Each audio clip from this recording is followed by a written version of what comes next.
Dragon Ball Z, History of Gohan, Chapter 5, Arrival and Mystery. 3 years of brutal, rigorous training had passed, and the Z-Fighters were finally ready to face the android threat head-on. Goku had long since explained everything that future Gohan had laid out for him during his quick trip to the past. Everyone was filled in on the details of the situation, and knew that this day would not be a joke. They had all met on a Membo Island, where they were informed the androids should arrive at.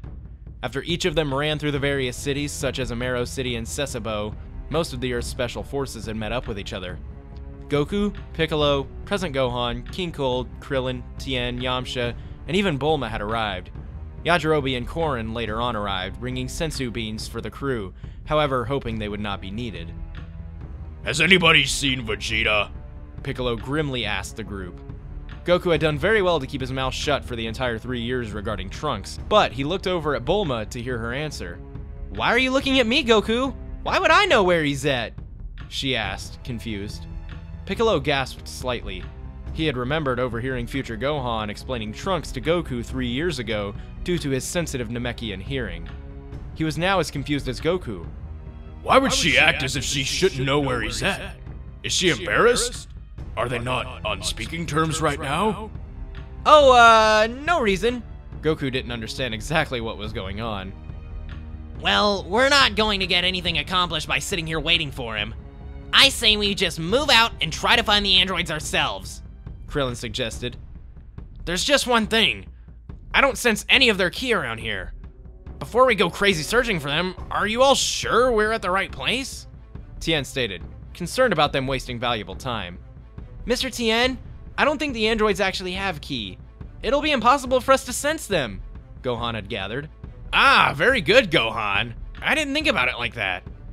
It may be a little while until you're as strong as your dad, but I think you've already got him beaten in smarts, Tien complimented Gohan. The group shared a collective laughter, knowing deep down that there would be few smiles and happy moments as soon as they found the androids.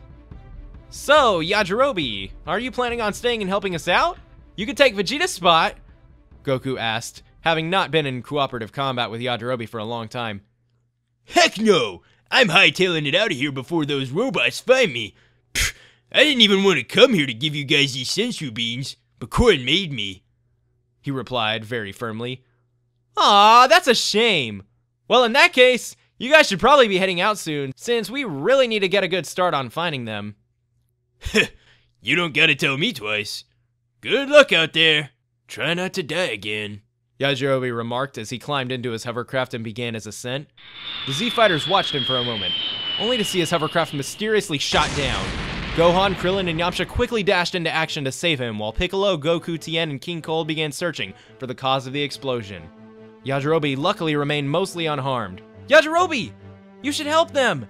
This is already bad and they haven't even found the bad guys yet! Bulma shouted, masking her enormous fear with anger and demands. Are you crazy, lady? I can't even fly! What good would I be to them? Ah, fine! Let me get my hover car out of this capsule. You and I can watch over them for a while in there. Bulma reached into her bag and popped a hovercraft out. Gohan, you fly us back to Capsule Corporation. I'm too shooken up to drive, Bulma ordered. But I might be needed here. Can't Yajirobe fly it? He argued, not wanting to leave his friends. Please, this idiot couldn't use autopilot, she retorted. Hey, that's not true. I'm just too injured and stuff. Yeah. Yajirobe defended himself. Fine, I'll take us back. I know my dad and Mr. Piccolo can take down those monsters, Gohan assured himself as he hopped into the hover car. Krillin and Yamcha rushed into the air to catch up with the others meanwhile. I'm not seeing any of them. What should we do? Krillin asked Yamcha. We should probably split up. That would greaten our chances of at least one of us finding the androids. It's pretty obvious they're on this island anyway, Yamcha suggested. Right, Krillin agreed as the duo went their separate ways. Yamcha had descended to the ground, where he sprinted across the cities frantically. He eventually came across 2 humanoids standing next to each other. He thought nothing of them at first, thinking they were just other bystanders.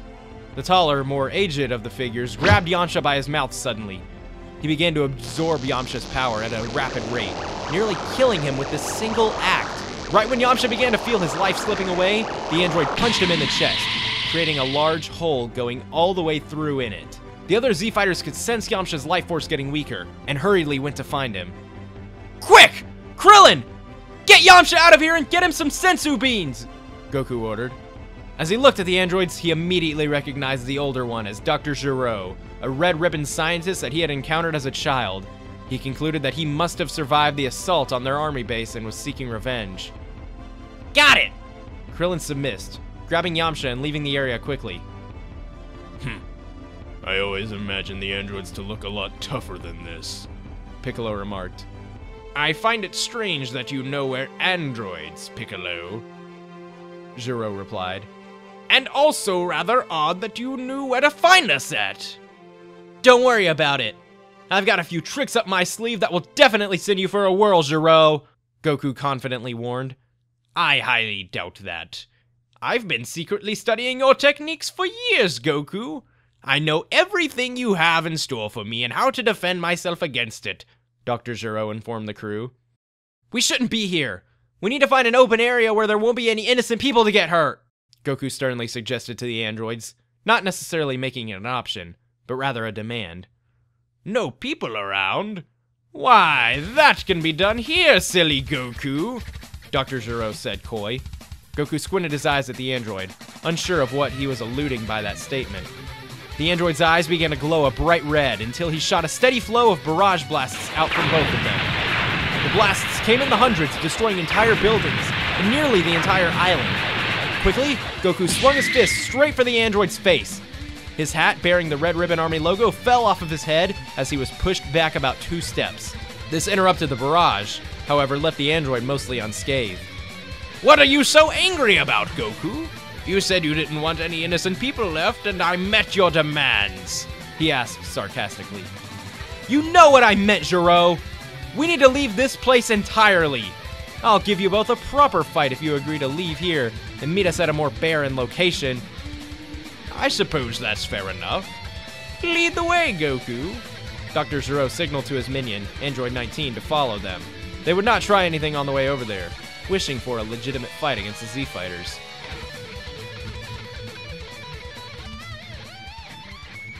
They arrived at a large battlefield.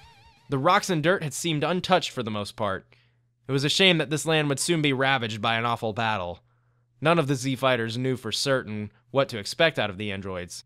However, they knew this would be a time of their lives to remember, and that this battle would mean the difference of life and death for many people.